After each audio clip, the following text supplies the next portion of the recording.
घातलेला आहे, जॅकेटवाला आहे.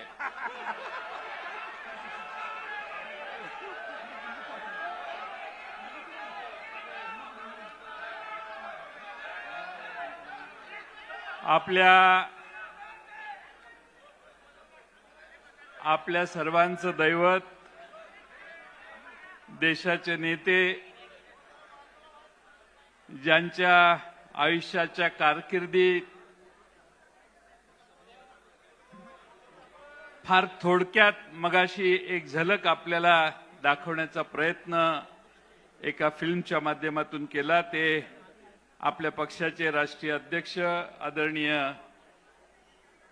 पवार साहेब, आपल्या पक्षाच्या राष्ट्रीय कार्याध्यक्षा आदरणीय सुप्रियाताई, या निमित्ताने उपस्थित असणारे पक्षाचे सर्वच मान्यवर, खासदार, आमदार, व्यासपीठावरील सर्व दिग्गज नेते, मुंबई प्रदेश राष्ट्रवादीच्या अध्यक्षा राखीताई जाधव, व्यासपीठावरील सर्वच मान्यवर आणि बंधू भगिनींनो, आपल्या सर्वांना मी आजच्या 26व्या वर्धापन दिनाच्या मनापासून शुभेच्छा पहिल्यांदाच सुरुवातीलाच देतो. हा पक्ष 27व्या वर्षात पदार्पण करतोय. या 27 वर्षाच्या कालखंडामध्ये या पक्षाने महाराष्ट्रात तर भरीव योगदान दिलं, पण देशाच्या अनेक महत्त्वाच्या प्रश्नावर आपल्या या पक्षानं फार मोठं योगदान देण्याचं काम देशपातळीवर देखील पवार साहेबांच्या माध्यमातून केलं. या देशाच्या अन्नधान्याचा प्रश्न असो, या देशात संरक्षण विभागात महिलांनी काम करण्याचा प्रश्न असो, या देशातले असे अनेक आमूलाग्र निर्णय आणि महाराष्ट्रातले निर्णय जे समाज सुधारणेचे होते, ते आपले नेते आदरणीय पवार साहेबांनी त्यांच्या कारकिर्दीत घेतले. खरं म्हणजे कालच परवा ऑपरेशन सिंदूर पार पडले. ऑपरेशन सिंदूरच्या साठी आमचं हे ऑपरेशन का करण्यात आलं, यासाठी देशानं जगभर संसदेच्या शिष्टमंडळांना पाठवलं. तुम्हा आम्हा सर्वांना अभिमान वाटला पाहिजे की आपल्या पक्षाच्या राष्ट्रीय कार्याध्यक्षा सुप्रियाताईंना या देशातील अशाच एका महत्त्वाच्या शिष्टमंडळाचं नेतृत्व करण्याची संधी देण्यात आली आणि भारतामधल्या या सगळ्या झालेल्या घटनांचा समर्थन करण्यासाठी सुप्रियाताईंच्या नेतृत्वाखाली 6-7 देशातल्या मान्यवरांना जाऊन भेटण्याचं काम सुप्रियाताईंनी केलं आणि भारताची त्यांनी अतिशय समर्थपणाने बाजू मांडली. कोणताही आतताईपणा त्यात नव्हता. भारताला हे का करावं लागलं याचं समर्थन अतिशय प्रभावीपणानं सुप्रियाताईंनी दक्षिण आफ्रिकेपासून अनेक देशात जाऊन केलं. मी आपल्या सर्वांच्या वतीनं सुप्रियाताईंचं त्यासाठी मनापासून अभिनंदन करतो. आपण सगळ्यांनी टाळ्याच्या गजरात सुप्रियाताईंना या कामगिरीबद्दल धन्यवाद दिले पाहिजेत. आपले अनेक मतभेद असतील पक्षीय पातळीवर दुसऱ्या राजकीय पक्षांशी, पण जेव्हा जेव्हा परराष्ट्र धोरणाचा प्रश्न येतो, या देशाच्या संरक्षणाची भूमिका पुढे मांडावी लागते, त्या ठिकाणी आपल्या पक्षाने आणि आदरणीय पवार साहेबांनी आम्हा सगळ्यांना सांगितलेलं आहे की देशहिताची भूमिका ही सर्वप्रथम घेतली पाहिजे. शत्रूला धडा शिकवण्याची वेळ येते त्यावेळी देश एकसंघ असला पाहिजे आणि म्हणून तेव्हा आम्ही या देशाच्या कायम बरोबर राहण्याचं काम पवार साहेबांनी त्यांच्या आयुष्यात केलंय. गेल्या लोकसभेच्या निवडणुकीत आपल्याला प्रचंड यश मिळालं. त्या यशाचे मानकरी बहुतेक सगळे खासदार आज व्यासपीठावर आहेत. आपल्या सगळ्यांनी बरीच मेहनत घेतली आणि हा निकाल लागला. पण त्यानंतर काही महिन्यात विधानसभेच्या निवडणुका झाल्या आणि निराशाजनक निकालाचा सामना आपल्याला करावा लागला। देशाच्या राजकारणात भीष्म पितामह म्हणून जे नेते आजही सगळे मान्यता करतात त्यांनी महाराष्ट्र उलटा पालथा केला। महाविकास आघाडीच्या विजयाची फक्त औपचारिकताच बाकी आहे असं वाटत होतं। 11 कोटी जनतेला तो विश्वास होता, पण निकाल मात्र थोडेसे वेगळे लागले। निवडणुकीची प्रक्रिया संशयास्पद होती। अलीकडच्या काळात एक निवडणूक आयोगाच्या कामकाजाबद्दल विरोधी पक्ष नेत्यांनी देशाच्या एक पत्र लिहून बऱ्याच प्रश्नांचा खुलासा निवडणूक आयोगाला मागितलेला आहे। निवडणूक आयोग काही बोलत नाहीये, पण बाकीचेच लोक खुलासे करण्यात गुंतलेले आहेत। निवडणूक आयोगाला खुलासा करू द्या। इतरांच्या खुलाशाची या देशातल्या जनतेला अपेक्षा नाहीये, पण आहेत लोक शेवटी काही चुकचुकतं मनात, त्यावेळी माणसं स्पष्टीकरण देण्यासाठी चटकन पुढे येतात। असा काहीसा प्रकार मला महाराष्ट्रात दिसतोय। आपल्या सगळ्यांना लक्षात असेल, पूर्वी निवडणूक आयुक्ताच्या निवडीत देशाच्या सरन्यायाधीश असायचे। कायदा बदलला, त्यांना त्या प्रक्रियेतून बाहेर काढण्यात आलं। मधल्या काळामध्ये आपण लक्षात घेतलं, 19 ते 24 मध्ये 5 वर्षामध्ये 30 लाख मतदार वाढले आणि त्यानंतरच्या 5 महिन्यात 41 लाख मतदार महाराष्ट्रात वाढले। 5 वाजेपर्यंत 58.22% मतदान होतं। दुसऱ्या दिवशी निवडणूक आयोग डेटा प्रसिद्ध करतं, त्यात 66.05% मतदान, म्हणजे 7.83% मतदान वाढले। अर्धा टक्का मतदान जरी इकडे तिकडे झालं तरी निवडणुका कशा फिरतात हे काय मी तुम्हाला सांगायची गरज नाही। लोकसभेला ज्या 85 विधानसभा मतदारसंघात महायुतीचा पराभव झालेला होता, त्या 85 मतदारसंघामध्ये मतदान जास्त भरपूर वाढलं आणि बहुतांशी त्या सर्व जागांवर महायुतीचा विजय मिळालेला आहे। एका पक्षाचा स्ट्राईक रेट 32 होता, तो एकदम 89% झाला। केंद्र सरकारला निवडणूक आयोगाला सीसीटीव्हीचं फुटेज मागितलं तर ते मिळू नये म्हणून कायद्यात नियमात बदल करण्याची व्यवस्था केली। आमचे उत्तमराव जानकर मार्कडवाडीचे बॅलेट पेपरवर मतदान करायची सारखी मागणी करत होते। त्यांच्या समर्थनासाठी जे पुढे आले त्यांना देशद्रोहाचा गुन्हा दाखल करण्यात येईल अशी धमकी देखील देण्यात आली। आज मित्रांनो, बरेच प्रश्न आपल्या सर्वांच्या समोर आहेत। या सर्व प्रश्नांमध्ये आपण 26 वर्षापूर्वी याच दिवशी 1999ला हा पक्ष स्थापन झाला, त्यावेळी शिवाजी पार्कामध्ये लाखोंचा जनसमुदाय पवार साहेबांची भूमिका ऐकण्यासाठी एकत्रित आले। 1999 पासून 2014 पर्यंत सतत पवार साहेबांचा राष्ट्रवादी काँग्रेस सत्तेत राहिला। या राज्याच्या जडणघडणीतले अनेक निर्णय सत्तेत असताना या पक्षातल्या सगळ्या धोरणांना घेण्याचं काम केलं। या 14 वर्षाच्या कालखंडात 15 वर्षाच्या कालखंडात पक्षही अतिशय सामर्थ्यानं वाढवण्याचं काम झालं, पण 14 साल उजाडले, भाजपची सत्ता आली आणि बरीच लोक आमच्या रेल्वेतनं उतरून दुसऱ्या रेल्वेत जाऊन बसायला लागली। पण आपण सगळे पवार साहेबांच्या मागे निष्ठेनं राहिला।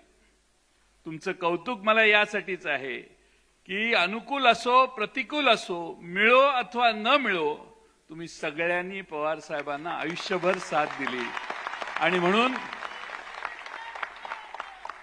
संख्येपेक्षा गुणवत्तेला महत्व राजकारणात हे असतं, हे कधी मित्रांनो विसरू नका।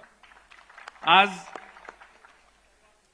खरं म्हणजे मला आठवते 2017 साली यवतमाळ ते नागपूर अशी हल्लाबोल यात्रा 135 किलोमीटरची पदयात्रा काढण्यात आली। सुप्रियाताई होत्या। एक दिवस सहज मी झेंडा हातात घेतला त्यावेळी मलाही ध्यानीमनी माहीत नव्हतं की या पक्षाच्या अध्यक्षपदाची संधी आपल्याला कधी मिळेल. पवार साहेबांनी आपल्या सर्वांच्या मान्यतेने ही जबाबदारी माझ्यावर दिली आणि माझ्यासाठी माझ्या आयुष्यातला तो सर्वात मोठा बहुमान होता असं मी समजतो. खरं म्हणजे आमच्या समोर माझ्यासारख्या कार्यकर्त्यांच्या समोर आदर्श कोण? आदर्श छत्रपती शिवाजी महाराज, ज्यांनी तमाम मराठी माणसांच्या मनामध्ये स्वाभिमान आणि स्वराज्याचं बीज पेरलं. छत्रपती संभाजी महाराज, ज्यांनी प्राण सोडले पण स्वराज्याशी प्रतारणा केली नाही. अहिल्यादेवी होळकर, पुण्यश्लोक अहिल्यादेवी होळकर, ज्यांनी हर हुन्नरीने आपला राज्याचा कारभार हाकला. 12 ज्योतिर्लिंगांपेक्षा त्याच्याबरोबर अनेक देवस्थानांचा अधिक पुनर्बांधणी करण्याचं काम ज्यांनी केलं. महात्मा ज्योतिराव फुले, ज्यांनी सर्वांच्या समोर समतेचा विचार मांडला. छत्रपती राजर्षी शाहू महाराज, ज्यांनी आरक्षण दिल्याशिवाय मागे राहिलेला माणूस पुढे येणार नाही हे कृतीनं स्वतःच्या राज्यामध्ये आदर्श घालून निर्णय घेऊन पुढे करण्याचं काम त्यांनी केलं. छत्रपती डॉक्टर बाबासाहेब आंबेडकर, त्यांनी समतेचा निर्णय आणि चळवळ उभी केली आणि या देशात सर्व जाती धर्मांना एका लाईनीत आपल्या घटनेच्या एका मसुद्यातनं, घटनेच्या 2-3 कलमातून या देशातल्या सर्व जाती धर्मातला फरक बंद केला आणि सगळ्यांना एका लाईनीत, एका स्टेजवर, एका लेवलला आणण्याचं काम केलं. खरं म्हणजे कर्मवीर भाऊराव अण्णांनी बहुजनांच्या उन्नतीसाठी काम केलं आणि स्वर्गीय यशवंतराव चव्हाण साहेबांनी या महाराष्ट्राच्या प्रगतीचा पाया घातला. ही सगळी आमची दैवत, ही आमचा आदर्श. त्या विचारानं काम करण्याचा प्रयत्न पवार साहेबांचा महाराष्ट्रातला प्रत्येक कार्यकर्ता आज करतोय. या सगळ्या काळात महाराष्ट्रात अनेक दौरे करण्याची संधी मला मिळाली. 2018च्या शेवटापर्यंत परिस्थिती फारच बदललेली होती. अनेक जण पक्ष सोडून जात होते. मी नेहमी सांगायचो, आपली लढाई सत्तारूढ पक्षाच्या बरोबर इन्कम टॅक्स, सीबीआय, ईडी, निवडणूक आयोगाच्या सोबत आहे आणि काही अंशी ते खरंही आता अलीकडच्या काळात दिसायला लागले. पण त्याचबरोबर 2019ला लोकसभेच्या निवडणुका लागल्या. पुलवामा झालं. पुलवामा झाल्यावर आमचे फक्त 4 खासदार निवडून आले: बारामती, सातारा, रायगड आणि शिरूर. पुन्हा आम्ही सगळे विधानसभेच्या कामाला लागलो. विधानसभेच्या कामाला लागल्यावर एक दिवस पवार साहेबांनाच ईडीने नोटीस दिली. ईडीने नोटीस दिल्यावर पवार साहेब म्हटले, मला काय बोलवता, मीच येतो ना तुमच्याकडे. पवार साहेब असं म्हटल्यावर महाराष्ट्रभर जनतेनं बॅनर लावले, मी येतोय म्हणून. लोक रस्त्यावर उतरली. लोक बघून पोलीस अधिकारी पवार साहेबांच्या घरी येऊन सांगायला लागले, साहेब तुम्ही काय येऊ नका. ईडीनं निरोप पाठवला, गरज असेल त्याच वेळी तुम्हाला बोलवू, तुम्ही काय साहेब येऊ नका, आता सध्या काही गरज नाही. पण वातावरण ढवळून निघालं. मी डॉक्टर अमोल कोल्हे इथं आहेत. आम्ही पहिल्यांदा त्यावेळी शिवस्वराज्य यात्रा 1 ही आम्ही काढायचं काम केलं. प्रचंड प्रतिसाद मिळाला. महापूर आला लोकांचा. लोकांच्या महापुराबरोबर त्यावेळी दक्षिण महाराष्ट्रामध्ये महापुरानं थैमान घातलं. पवार साहेबांनी निर्देश दिले सगळ्या कार्यकर्त्यांना, पदाधिकाऱ्यांना की जात, धर्म, पात काही फरक न करता सगळ्यांना तुम्ही जाऊन मदत करा. आणि सगळे महाराष्ट्रातले राष्ट्रवादीचे कार्यकर्ते धावून गेले. मला अभिमान आहे, मी त्या भागातला आहे. पवार साहेबांच्या एका आव्हानाने नाशिक पासून, धुळे, नंदुरबार पासून पिंपरी चिंचवड, पुणे असेल, इकडे ठाणे जिल्हा असेल, सगळ्या कोकणातनं सगळे येऊन त्या ठिकाणी मदत करण्यासाठी धावून आले. आणि एका पवार साहेबांच्या शब्दामध्ये किती मोठी किंमत आहे हे कोल्हापूर, सातारा, सांगली जिल्ह्यातल्या जनतेला त्यावेळी कळलं. सरकारची परिस्थिती नसताना, सरकारमध्ये आम्ही कुणीच नव्हतो, त्यावेळी पवार साहेबांच्या आव्हानाला प्रतिसाद देऊन हजारोच्या संख्येनं तुम्ही महाराष्ट्रातल्या त्या भागातल्या जनतेला मदत करायला गेला. खरं म्हणजे पुन्हा निवडणुका आल्या. राष्ट्रवादीला तुमच्या सगळ्यांच्या प्रयत्नाने 54 जागांवर यश मिळालं. घवघवीत यश मिळालं. माणसं म्हणायची 20-22 जागा येतील, पण आपण 54 जागापर्यंत पोहोचलो. खरं म्हणजे त्यानंतर पवार साहेबांच्या किमयेने आपण 2-2.5 वर्ष सत्तेत देखील गेलो. खरं म्हणजे सत्तेत जात असताना काय झालं, आधी काय झालं, तो इतिहास मी तुम्हा सगळ्यांना सांगण्याची गरज नाही. पण त्यानंतरचे निर्णय झाले, संघटना फुटू नये यासाठी सर्व गोष्टींचा त्याग करत, सर्व गोष्टी थोड्याशा दुर्लक्षित करत आपण सगळे एकत्रित राहण्याचा प्रयत्न केला. खरं म्हणजे सत्तेत आल्यानंतरही आम्ही कुणी शांत बसलो नाही. राष्ट्रवादी काँग्रेस पक्ष अभिप्राय असा एक नवा उपक्रम आपण कोविड आल्यावर सुरू केला. मला सांगायला आश्चर्य वाटतंय आणि अभिमानी वाटतो की महाराष्ट्रामध्ये आरोग्य मंत्री म्हणून राजेश टोपेंनी कोविडच्या काळात जे काम केलं त्याला देशातल्या कुठलाही आरोग्य मंत्री त्याची तुलना करू शकत नाही. आणि त्यामुळं घराच्या बाहेर पडता येत नव्हतं, तर मग कार्यकर्त्यांनी बसून काय करायचं म्हणून ऑनलाईन राष्ट्रवादी पक्ष अभिप्राय हा आपण अभिनव उपक्रम केला. महाराष्ट्रातनं 8 लाख कार्यकर्त्यांनी थेट पवार साहेबांना पक्ष सुधारणेच्या, पक्षात काय आवश्यक आहे काय नाही याच्या सूचना केल्या. चांद्यापासून बांद्यापर्यंत आम्ही त्या काळात देखील गेलो. आम्ही खरं म्हणजे महाराष्ट्रात परिवार संवाद यात्रा सुरू केली.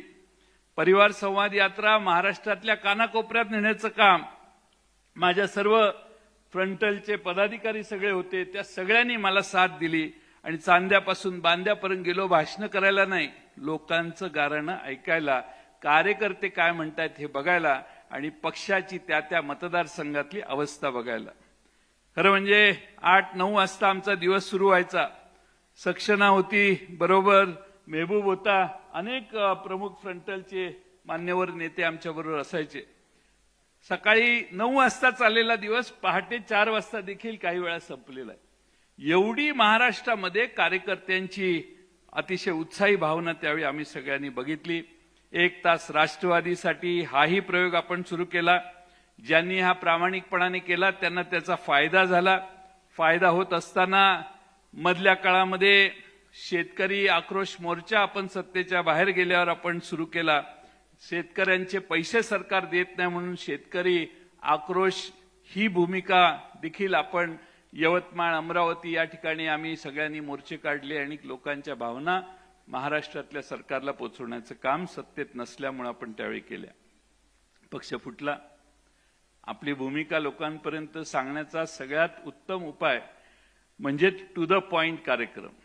डॉक्टर अमोल कोल्हे बसलेले आहेत आणि पॉडकास्ट सिरीज आपण सुरू केली आणि अमोल कोल्हे यांच्यासोबतचा हा पॉडकास्ट होता. सुप्रियाताई, अनिल देशमुख, जितेंद्र आव्हाड, राजेश टोपे, मी असेन, आम्ही सगळ्यांची मुलाखत अमोल कोल्हेंनी त्यावेळी अतिशय परखडपणाने घेतली आणि सरकारच्या, आमच्या पक्षाची फूट झाल्यानंतरची आमची भूमिका जनतेपर्यंत पोहोचवण्याचं काम केलं. निष्ठावंत संवाद दौरा देखील त्यावेळी झाला. शिवस्वराज्य यात्रा 2 मागच्या विधानसभेच्या आधी आम्ही सगळ्यांनी सुरू केली आणि त्याची समारोप शेवटचा कार्यक्रम माझ्या मतदारसंघात झाला. पवारसाहेब आलेले, पाऊस धो-धो पडला, स्टेज सगळं मैदान भरलेलं, मोकळं झालं. मला धस्त झालं की आता काय खरं नाही आपलं. पण पाऊस संपल्यानंतर पुन्हा सगळं मैदान येऊन पूर्ण भरलं आणि पवार साहेबांचा शेवटचा शब्द ऐकेपर्यंत माणसं मैदानात थांबली. हा पाठिंबा पवार साहेबांना त्यांच्या आयुष्यभर जनतेनं महाराष्ट्रात दिला. लोकसभेत 8 जागा निवडून आल्या. पक्ष फुटल्यानंतर आमच्या पक्षाला घेरण्याचा प्रयत्न झाला, पण 8 बहाद्दर आमचे 9च आले असते.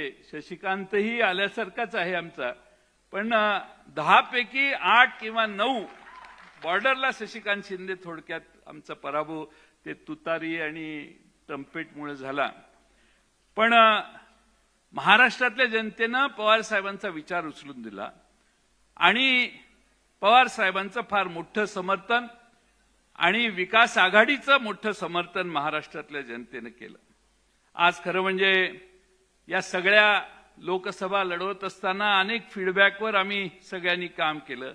बीड, नगर, भिवंडी, वर्धा भिवंडी आणि वर्धा आपण आघाडीत मागून घेतलेली जागा मिळवून विजयी झाली पाहिजे यासाठी अट्टहासाने सगळ्यांनी काम केलं आणि समोर पैशाचा भडीमार चालू असताना देखील आपल्या सगळ्या उमेदवारांना विजयी करण्यात आपण सगळे यशस्वी झालो.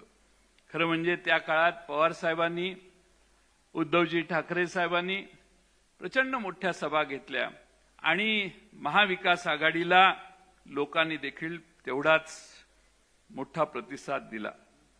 खरं म्हणजे हा सगळा विजयी भाग झाला, पण त्यानंतर विधानसभा झाल्या. मी मगाशी सांगितलं आपला पराभव झाला, पण आज एवढी गर्दी पवार साहेबांच्या भोवती असायची, पक्षात असायची, की सगळ्यांनी गृहीत धरलेलं की निवडणुका हा एक सोपस्कार आहे. पण आमचे अनेक चांगले उमेदवार आमचे बऱ्याच ठिकाणी पराभूत झाले. ठीक आहे, राजकारणात पराभव चिपळूण असेल, अकोले असेल, पारनेर असेल, या ठिकाणी चिन्हाचा फटका आपल्याला बसला. अनेक ठिकाणी सिंदखेड राजा आहे, हडपसरचा मतदारसंघ आहे, बॉर्डरवर आपले पराभव झाले आणि त्यामुळं आपल्याला 288 पैकी 73 मतदारसंघाचा निकाल 5% कमी मार्जिननं लागला. त्यामध्ये बहुतेक ठिकाणी आपण पराभूत झालो, पण बॉर्डरवर आपले पराभव झाले.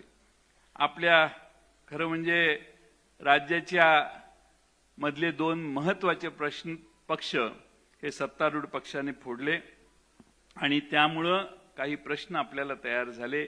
मनी आणि मसलचा किती वापर झाला हे सांगून मी तुमचा काही हे करायची गरज नाही.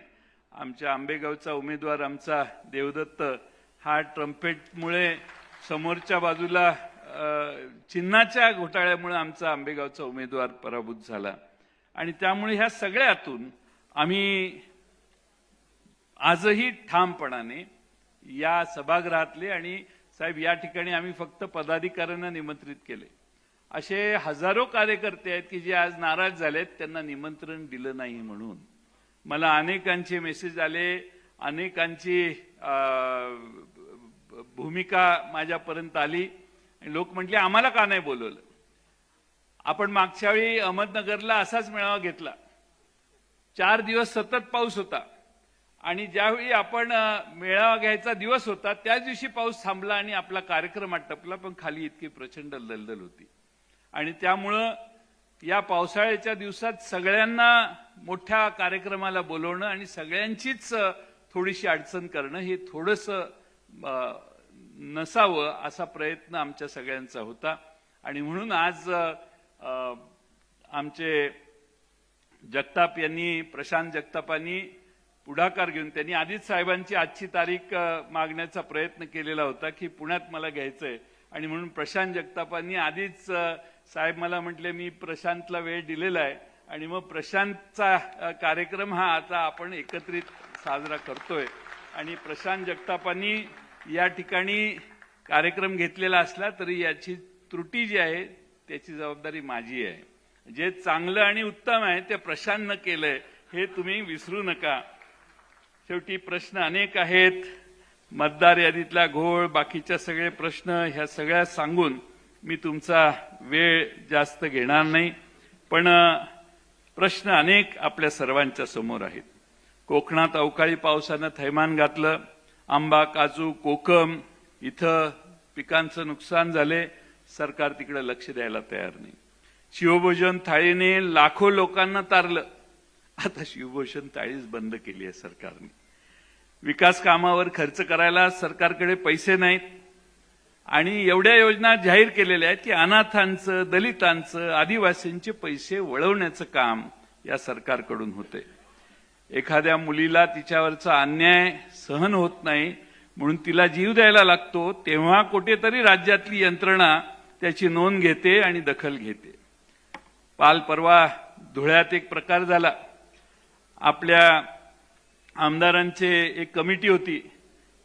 आमदारांची तुमच्या संसदेच्या काही कमिट्या असतात तशा आमच्या विधिमंडळाच्याही कमिट्या असतात. मग आमची कमिटी जाते. मग कमिटी गेल्यावर तुम्ही काय करता, तुम्ही त्या राज्याचे, त्या भागाचे प्रश्न ऐकता, पण आमची कमिटी जाते आणि आमच्या आमदारांचा पीए खोलीत बसून पैसे गोळा करतो. 2 कोटी रुपये पीएकडे सापडले. विधिमंडळाच्या एका प्रमुख समितीच्या प्रमुखांच्या पीएकडे 2 कोटी रुपये सर्किट हाऊसला. कसं आहे, आपल्याकडे पोलीस नाहीत, इन्कम टॅक्स नाही, 5 नाही 10 कोटी असतील, पण जाहीर 2 कोटीच झालेत. आपलं 2 कोटीलाच बोललं पाहिजे. जाहीर जे झालं तेच धरायचं असतं, जे जाहीर झालं नाही ते तुम्ही आणि मी बोलून काय उपयोग आहे. 3 वर्ष स्थानिक स्वराज्य संस्था प्रशासकाच्या हातून चालवल्या जात आहेत. शेवटी सर्वोच्च न्यायालयाला सांगावं लागलं, अरे बाबांनो काय निवडणुका घेणार आहे का नाही, काय का घेत नाही, काय प्रॉब्लेम आहे. आणि मग निवडणुका घेण्याचा प्रयत्न होतोय. पण माझी शंका आहे की रवींद्र पाटील साहेब बहुतेक जळगावला तूर्त निवडणूक होणार नाही. नगरपालिकेचे होईल, महापालिकेची होईल का जिल्हा परिषदेची होईल हे अजून त्यांनीच ठरवलेलं नाही. त्यामुळे जेव्हा येईल त्यावेळी आपल्याला लढण्याचं काम करायचंय. पण निवडणुका टाळण्याचा सरकारचा प्रयत्न होतोय. आता शक्तीपीठ महामार्ग सगळ्या पानसळ भागातून जातोय. सगळ्या लोकांचा विरोध आहे. आता सगळ्यांचा विरोध असताना आणि कुणी मागणी केलेली नसताना त्या महामार्गाचा आग्रह करणं हे याच्या मागे एवढा इंटरेस्ट काय आहे अशी लोक कुजबूज करतात. मी आपलं लोक काय म्हणतात ते मी सांगतो. त्यामुळं आपण अलीकडे बघितलं असेल की महत्वाच्या प्रश्नावरून लोकांचं लक्ष वेधायचं असेल तर काय करायचं असतं. पवार साहेबांना शिव्या घालायच्या, पवार साहेबांच्या विरोधी बोलायचं. पवार साहेबांना बोललं की सगळे माध्यम तेच दाखवायचं, दिवसभर कार्यक्रम करतात. मूळ प्रश्न महाराष्ट्रातला बाजूला राहतो आणि पवार साहेबांच्यावर बोलायचं. पवार साहेबांच्यावर आता अलीकडे विनाकारण टीका चालू आहे. पवार साहेबांनी ओबीसीच्या समाजाच्या हितसंबंधांचं रक्षण करण्याची कायम भूमिका घेतलेली आहे त्यांच्या आयुष्यामध्ये. या देशामध्ये मंडल आयोग जाहीर झाल्यावर मंडल आयोगाची पहिली अंमलबजावणी भारतात जर कुणी केली असेल तर शरद पवार साहेब नावाच्या मुख्यमंत्र्यांनी त्यावेळी केली. दुसऱ्या कुठल्याही राज्याने नाही केली. तेव्हा पवार साहेबांनी ते पाऊल टाकलं. त्या ओबीसींच्या मागे त्यांच्या ओबीसींच्या संरक्षणाची भूमिका घेण्याचं काम आयुष्यभर पवार साहेबांनी केलं. हे मित्रांनो तुम्हा आम्हाला कधी विसरता येणार नाही. आणि आजही त्यांचा तोच आग्रह आहे की ओबीसींच्या हिताचं रक्षण करण्याचा प्रयत्न आम्ही सगळ्यांनी केला पाहिजे. कोणत्याही बाबतीत पूर्ण ताकदीनं ओबीसींच्या भूमिकेचं, ओबीसींच्या संरक्षणाची भूमिका आपल्या सगळ्या कार्यकर्त्यांनी आयुष्यभर पाळली. कारण आपला आदर्श मंडल आयोगाच्या अंमलबजावणीपासून शरद पवार साहेबांनी घालून दिलाय. हे मित्रांनो विसरता येणार नाही. खरं म्हणजे मी आता हळूच विचार करत असतो. बऱ्याच वेळेला पवार साहेबांना अजूनही टीकेचं केंद्र ठरवतात. जितेंद्र आव्हाड त्याचा अर्थ अभी भी पवार साहब का डर बाकी है.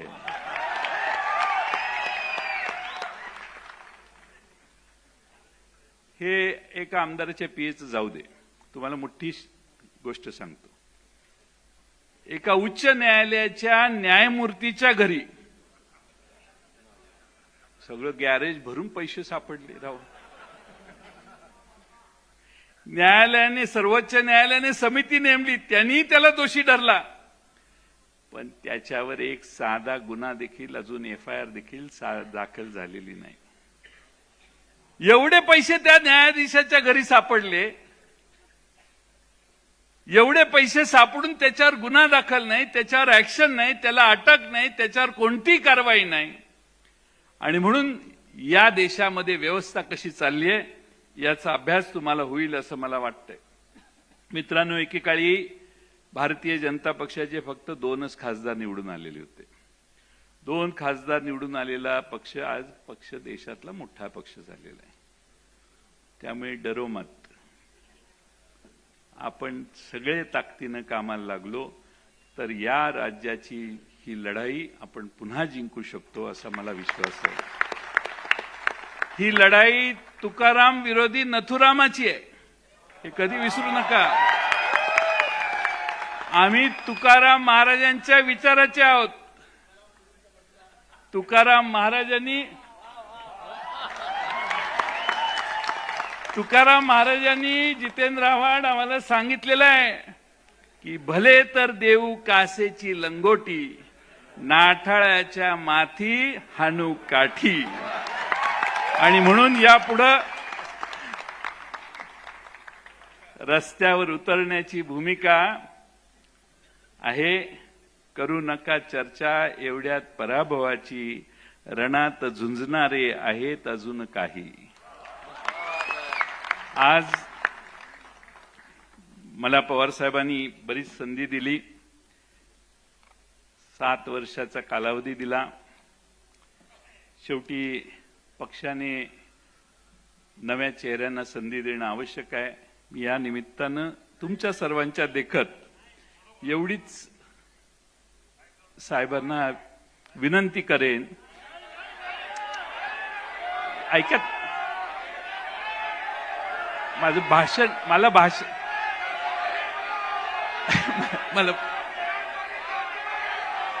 आगे बढ़ेंगे तुम बैठो.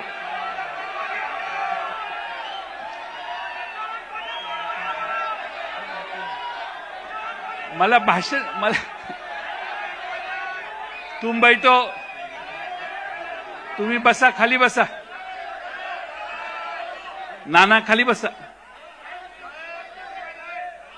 खाली बसा, खाली बसा. नाशिककरांनी खाली बसावं.